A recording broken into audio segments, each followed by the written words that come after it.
Hi, welcome to the Elements of Narrative workshop.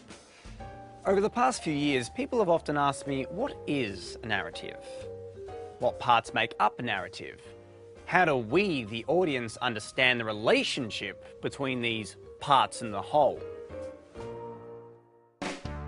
Put simply, a narrative is a story. It can take on a number of forms, such as a novel, film, poem, song or a play, even a video game. The narrative drives them all. For our purposes, we'll look more closely at written narratives, particularly in fiction. Historically, written stories were told in the form of journeys or adventures, such as Great Expectations, Moby Dick, The Great Gatsby, Treasure Island, Lord of the Flies, Crime and Punishment.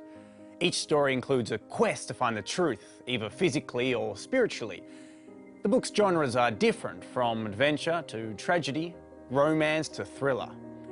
Yet, what they have in common is that this quest or struggle is a reflection of human life, or the human condition as it's sometimes called.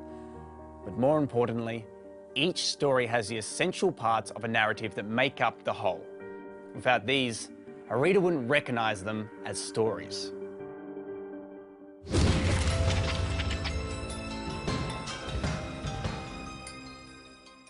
Writers use a variety of character perspectives and roles in their stories.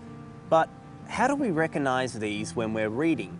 In terms of perspective or singular, consider these variations of the same idea.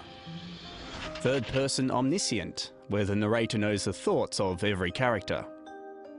Michael was terrified of being rejected. However, Amanda was too busy thinking about the news she received that morning. There's also third-person limited, which reduces the narrator's scope to a single character.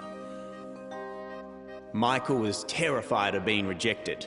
Had Amanda even noticed him come into the room? There's also first-person narration, which means one character is telling the story from their point of view. I was terrified of being rejected. Did Amanda even notice me coming into the room?